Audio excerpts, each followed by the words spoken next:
Most people think retirement readiness is about hitting some magic number in their 401k. You remember those old commercials? What's your number? Everybody has one. Or maybe you've heard the rule of thumb that you need to save 10 times your annual income, or maybe you've even gone as far as to use one of those online calculators that spits out some massive number that you need to accumulate in order to be ready for retirement. But after helping hundreds of Christian families navigate retirement over the years, I can tell you that true retirement readiness goes far beyond your bank balance, and I'm going to share 5 ways to know if you are actually retirement ready.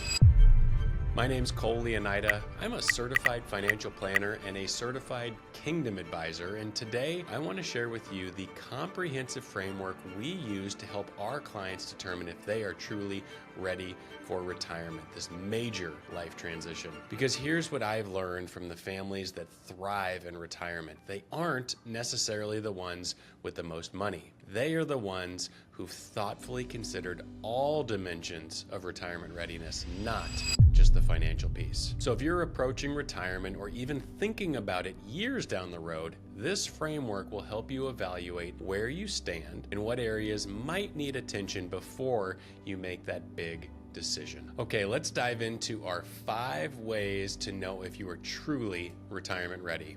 Number 1, understand your financial foundation. This is your money. This is not just looking at your number that you need to retire with. It's understanding all of your numbers and how they impact your personal retirement plan. Traditional metrics are just a starting point. You've got to dig in deeper than that. Think about things like your withdrawal rate, or your sequence of returns risk, or your taxable income relative to your IRMA bracket. IRMA is how they determine your Medicare premiums. And speaking of Medicare premiums, think about your healthcare cost projections, your long-term care plan. Do you have tax diversification across different account types so you can manage those tax situations from year to year? Do you have any legacy or generosity goals, and are they factored into your plan? Have you stress tested your plan against market volatility? Are you understanding, and this is a big one, your true expenses in retirement versus those assumptions that may or may not be accurate? Those are big pieces to understand.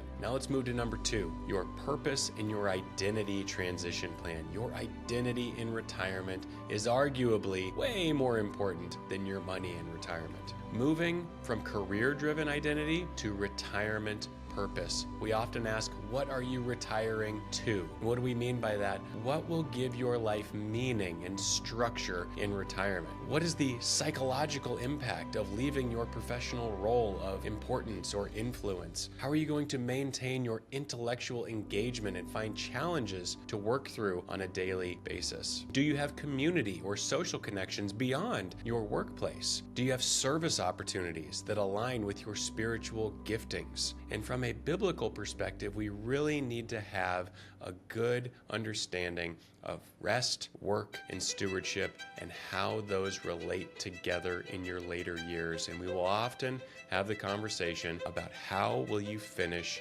well. Number 3 is, what is your health and longevity plan? Your health is paramount in retirement. Your physical health, what's your status right now? What's your expected longevity? What changes might you need to make? And arguably more important than that is, how is your mental and cognitive health? And what is your plan if things break down? Speaking of your health, think about your healthcare plan. You've often been on insurance through your employer for a long time. Now you might need to bridge the gap between employer coverage and Medicare. Do you have private healthcare plans? What is your long-term care plan in the future? What is your geographic consideration for when you want to age? Are you planning to age in place? Do you want to relocate? Do you want to do that as late as possible or as soon as possible? And this is not a question that any financial planner can answer. What is your family medical history? Are there any genetic factors you should be aware of when taking care of your own health? And are there any lifestyle modifications that are needed for a healthy aging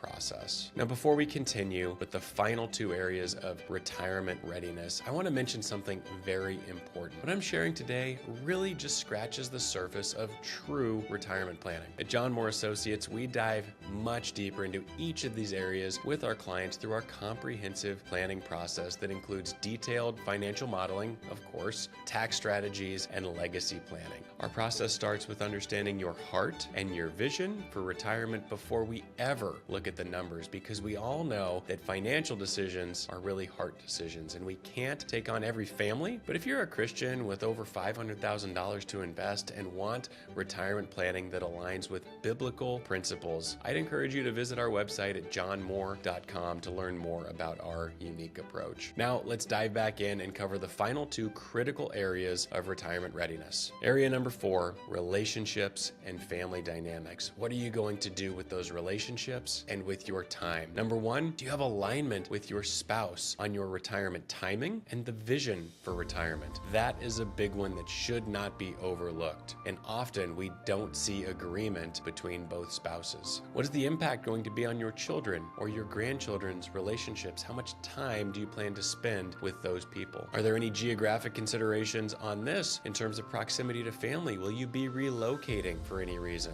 Is there any intergenerational planning or wealth transfer planning that should be done and or communicated to your family? What are your marriage dynamics within your own personal relationship right now before you enter into more time together than you've ever had? Is there something you need to button up there? Extended family caregiving responsibilities. Are there parents or children that you're looking after, and how will that be impacted in terms of responsibilities around the house? And then thinking about biblical principles in terms of honoring parents and blessing children. That's very important because we are called to honor our parents. We're also called to leave an inheritance to our children, but there are wise ways to do both of those things while keeping real, meaningful boundaries. Now, area number 5, are you spiritually and emotionally ready for retirement? Do you have peace about your decision, or do you have some anxiety, some doubt, some fear? A little bit of that is normal, but there should be a level of peace, contentment, and conviction in the decision. Have you prayed about it? Is there alignment between your plans for retirement and your biblical values and the biblical view of retirement? Again, what are you retiring to? And from a stewardship perspective, how are you stewarding your resources and your time? Would that be pleasing to God? Are you emotionally prepared for this major life transition? And do you have your spiritual disciplines buttoned up right now? And are you planning to stay stagnant and coast through retirement? Or are you looking to grow and disciple and mentor in your retirement years, in those sage years? What's your generosity plan? Is this really coming from the heart still? What are your service plans? How are you going to utilize your time, your talent, and your treasure? And is that in alignment with what God has called you to do and how He has gifted you? So as you can see, true retirement readiness requires honest assessment across all these 5 dimensions: your money, your identity, your health, your time, and your relationships, as well as your heart. This is not just about your bank account balances. Now, I've seen families with modest savings truly thrive in retirement because they were prepared holistically across all 5 of these categories, while others with significant wealth have struggled because they've neglected the non-financial aspects of retirement planning. The good news is that most of these areas can be addressed with proper planning and intentionality. The key is starting this evaluation process well before you want to retire, ideally 5 to 10 years or more in advance of your projected retirement date. At John Moore Associates, we help Christian families navigate this entire process through our comprehensive financial planning approach. We start with your heart and vision, and then we build a financial plan that supports those deeper purposes. If you'd like to explore whether you're on track for the retirement you envision, visit johnmoore.com or click the first link in the description below to schedule a complimentary consultation with our team. Remember, retirement isn't just about having enough money to stop working. It's about having enough purpose, health, relationships, and spiritual foundation to start the next chapter of your life with confidence and true joy. Thanks so much for watching. If this was helpful, please like and subscribe to our channel and get the notifications for more content on biblical financial planning.